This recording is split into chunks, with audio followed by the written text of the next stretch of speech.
Hello, this is James Teachout. Today we're going to be returning to this idea of secret ballots in Congress. And this video is titled Nixon's Ghost Bill and the Transparency Tragedy Part 1. Intimidation is much, much greater than bribery. So, quick review. Nixon's Ghost Bill, the Legislative Reorganization Act of 1970, one of its main clauses eliminated the secret ballot in most of the congressional voting. So not all congressional voting, but most. So the enormous percentage of congressional voting went from private, secret, to open, where you'd actually record the name of a congressman whenever they voted. And we know enough about secret ballots to know that eliminating them can lead to problems that we need to at least address or think about. The secret ballot is a voting method in which a voter's choices in an election are anonymous, forestalling attempts to influence the voter by intimidation and potential vote buying or bribery. Okay, so these are issues that no one spoke about when the bill was being passed, and no one has spoken about since. So no one suggested that there might be an issue that we need to address right here. And today's focus, we're going to be looking heavily at corruption and corruptive influences. And as Americans, when we think about corruption, we tend to think about bribery. And that makes sense, especially if we look at the definition of corruption, which says corruption is dishonest or fraudulent conduct by those in power, typically involving bribery.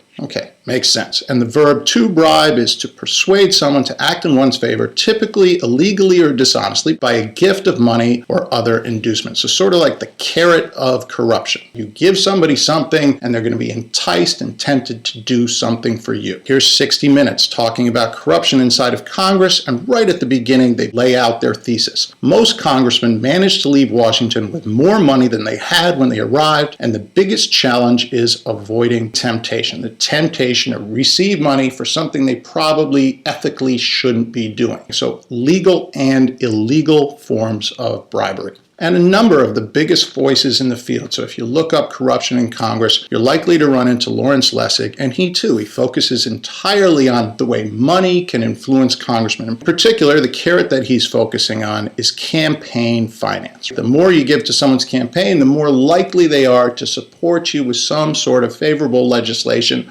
or just not vote for legislation that might hurt you. And he says that campaign finance renders the U.S. at best a quasi-democracy. And you have Zephyr Teachout as well, and she focuses on this idea of legalized bribery, where the amount of money slushing around tempts people to change things, even though that money may not be illegally given. And you have Represent.us. They put out lots of great videos about corruption, and they too focus on bribery, how to stop political bribery, how to stop secret money. Money is so tempting that politicians can't avoid it. And further, perhaps on the right, is Peter Schweitzer, who wrote his book on extortion, and he's very concerned with how politicians receive money by promising something or holding a carrot out for donors. But all of these things we're talking about involves carrots, and it involves money changing hands. They're influenced by money or possible money. And as a result, they've come up with a number of solutions. They're going to close loopholes in Congress. They're going to provide more transparency at all these transparency organizations.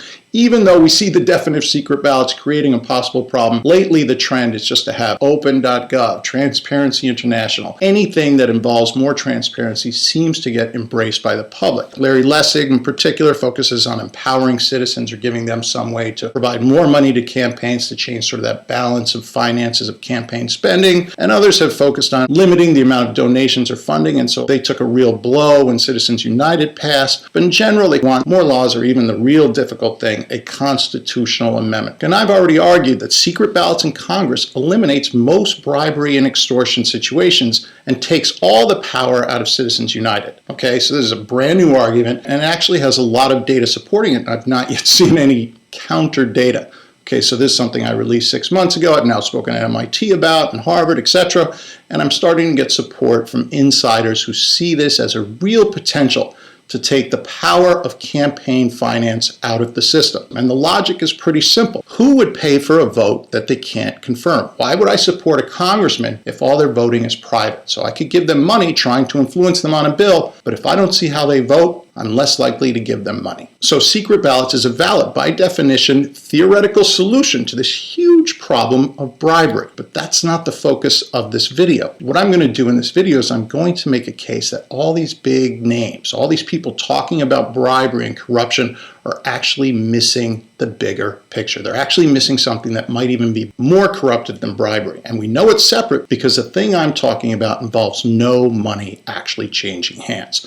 And what's unusual about this thing is it's pervasive. It's like Newton's gravity. We see its effects every day. And in fact, there's a hint of it lying even in the second definition of corruption right down here. So the first one spoke about bribery, or typically bribery. The second one talks about corruption being the action of making someone or something morally depraved. And here they're not talking about a transfer of money. They're talking about anything that changes someone's morality. And so what I'm suggesting here is that intimidation, this thing we see every day, everywhere, is much more influential in policy than bribery, okay? And intimidation, or to intimidate, is to frighten or overawe someone, especially in order to make them do what one wants. Okay, so this kid right here is not handing this kid any money to make him change his mind or what he's going to do on something. He's going to bully him. So this is the stick form of corruption. Okay, and this is a form of corruption that we hear about every day, that we talk about every day, but the people who are specializing in the groups like Represent.us, who are specializing in discussing ways to stop corruption, leave out this concept of intimidation almost entirely. But again, if we go back to basic principles, just look up the definition of secret ballots, we see that opening up a ballot allows for intimidation to happen. So in this particular case, if you can see how a congressperson votes, then you can intimidate him. So here is Mr. Texas, who might not have voted for what you want. Now you can go after him. And you can go after him in so many ways. So again, intimidation doesn't have to happen on the date of the election. It can happen way before or way after, and it can involve many, many things without money changing hands. And let's look at a salient example. There's so many examples. You could look at climate change. You could look at so many other things. But let's look at one really chilling example, okay? So December 14th, 2012, young man, 20 years old, walks into Sandy Hook Elementary School and shoots a number of children, first graders, beautiful kids. And America was traumatized by this. So much so that within the inner circles of the NRA, the wives of senior NRA officials were shedding tears and saying to their husbands, something has to happen. You, the NRA, have to start doing something different. And polling inside the United States was showing phenomenal approval. This is rare to get 90% approval for something. 91% of Americans supported tougher gun legislation, and 80% of the households that had an NRA member even supported tougher gun legislation. But where were the legislators? Who was going to stand up? One of the reasons why they were few and coming was because they were scared. And recent events had made them very scared. So this is an article just from a few days after Sandy Hook that came out on CNN that talked about a Tennessee lawmaker, okay, a politician in Tennessee who had gone after the NRA. She was a NRA member, and she had changed her views slightly about specific issues with guns, and she wanted to provide some legislation. And the NRA came after her with their full force. The NRA poured money into her small district, okay, not a lot of money in her district, and they just doused it with money, attacking her from every angle. She says they created a Defeat MAGA website and used billboards, robocalls, radio ads, YouTube videos, and 12 full-page newspaper ads to drive her from office. And she was very scared that legislators were going to have a real hard time trying to get anything done under the intimidating umbrella of the NRA. She said, if you're a lawmaker, you have to be able to sit down and have a grown-up conversation about these things and not be afraid of them using bullying tactics like they did on me. They kicked her out of office. And they did the same thing to a U.S. senator, mentioning votes specifically. They said they're going to be watching specific votes by specific senators, right? So here's their ad that they took out.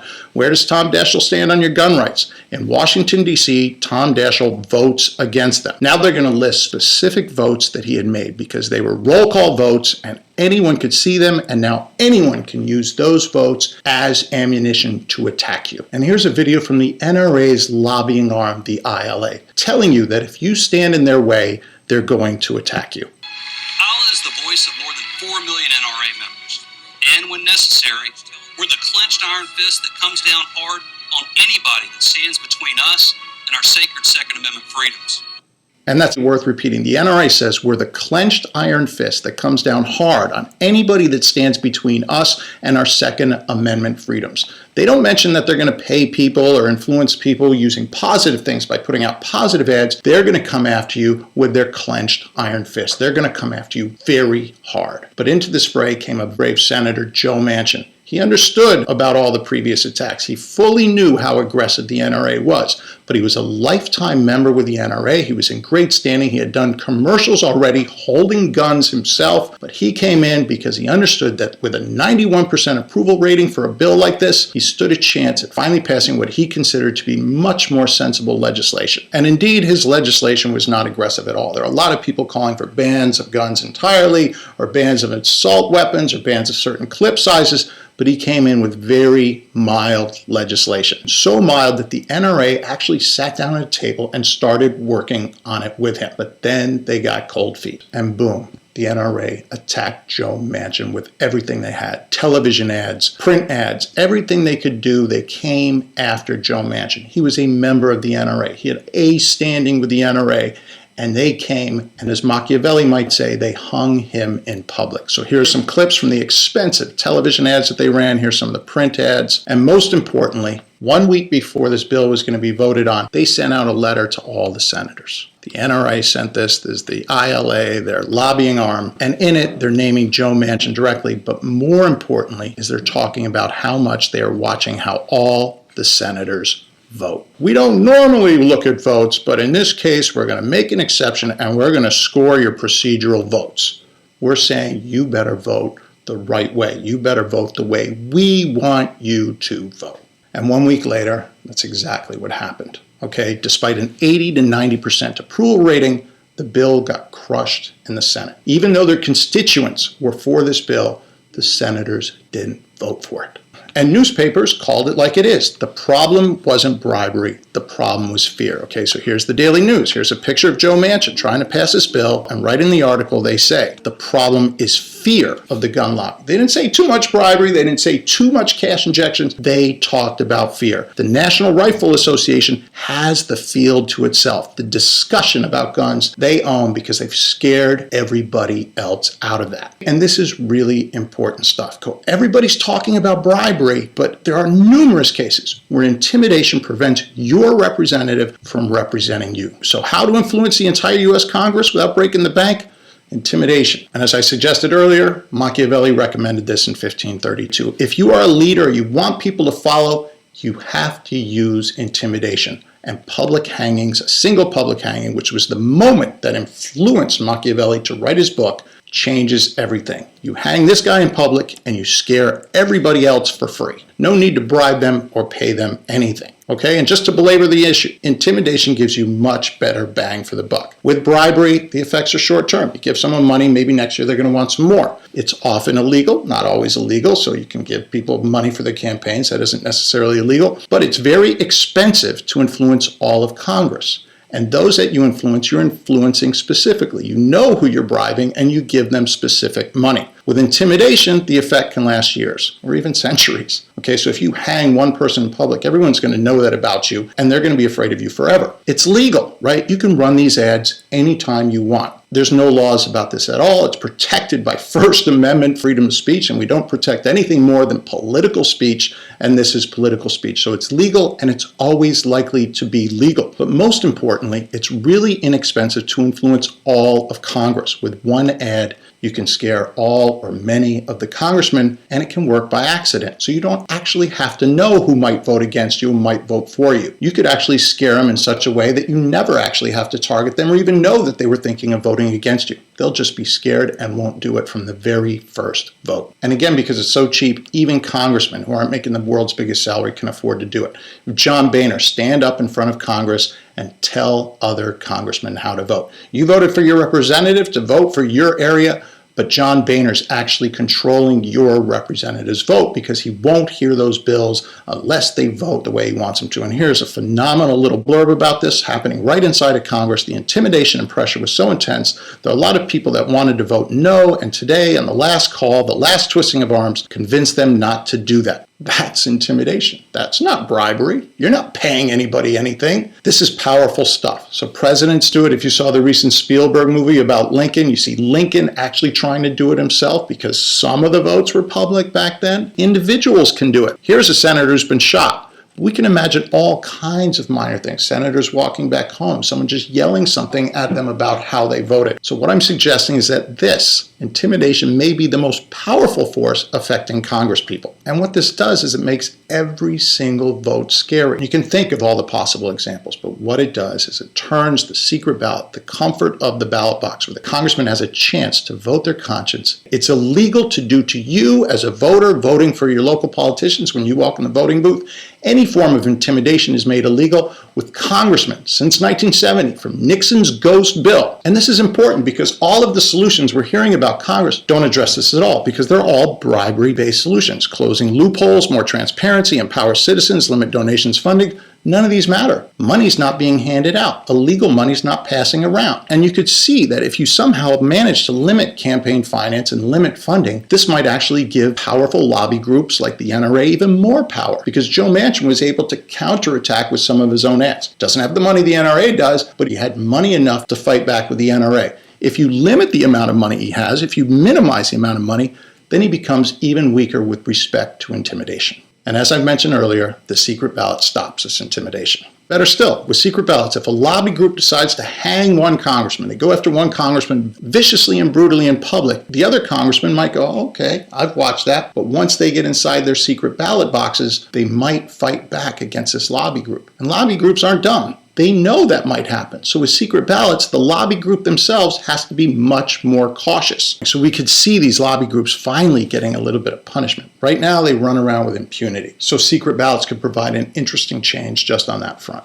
Okay, so let's sum this up. If intimidation is more corruptive than bribery, certainly you can make an argument for it possibly being more corruptive. So even if we say it's providing some form of corruption, clearly in this case with the NRA, clearly in a number of cases, we can see intimidation having a major influence on policy. So if it has a major influence on policy, why are all these voices ignoring it? So why does represent.us ignore it entirely? Where's the word intimidation on their website? Where are their policy suggestions for stopping that? Here's Zephyr Teachout's book, Corruption in America. This came out in 2014. Inside her book, she mentions bribery 200 times and bribery types of events thousands of times. She mentions intimidation on page 187. Okay, so one page out of her book, over halfway in, she mentions intimidation, and not even with respect to legislatures. So she's focused entirely on bribery. So in some ways, you could think of her book as volume 1, and she needs to start work on volume 2, where she addresses this huge problem of intimidation. And the same is true of Lessig. So he mentions bribery specifically 46 times and bribery types of events countless of times. He doesn't mention intimidation at all, not even on one page. It appears that he doesn't even want to believe that people are willing to intimidate, call out, and abuse others. And what's very interesting, in his heading of solutions that don't work, he actually brings up secret ballots. He doesn't bring them up very well, but he talks about the bribery aspect, okay? So enter anonymous voting, secret ballots, which made it impossible legally for me to be confident about how you, the voter, votes, okay? So if I don't know, I'm not likely to give you any money for your vote, okay? So he attacks the one side. Secret ballots attack bribery very well. But what's amazing about this is he looks at the idea of secret ballots, he dismisses it, but he leaves out entirely intimidation. Again, the word's not mentioned in his book. And in most cases that I've seen, intimidation is mentioned first. So it's an egregious error. Why aren't these folks focusing on it? Is it because their solutions don't tackle this problem? Is it because they forgot about it? Is it because it's just completely left out of the public discussion? I mean, clearly we see the intimidation every day and we notice it. The NRA talks aggressively about it. They mention the votes that we're going to be looking at. This is something that just needs much more analysis. We need to look at how the Legislative Reorganization Act of 1970 might have changed all of this. Because as we know, bribery is bad. I'm not arguing. Bribery is really bad. Intimidation is bad too. But the nice thing is secret ballots prevent both. Okay? So this needs to at least be discussed. It needs to be addressed by these folks looking at corruption. And as I've suggested now for 6 months, secret ballots inside of Congress need attention. Not a single article about it in the press, no article talking about the intimidation and bribery aspects, secret ballots, and the Legislative Reorganization Act of 1970. Okay, so that's it. Please remember to like, comment, subscribe, and we'll check you at the next video.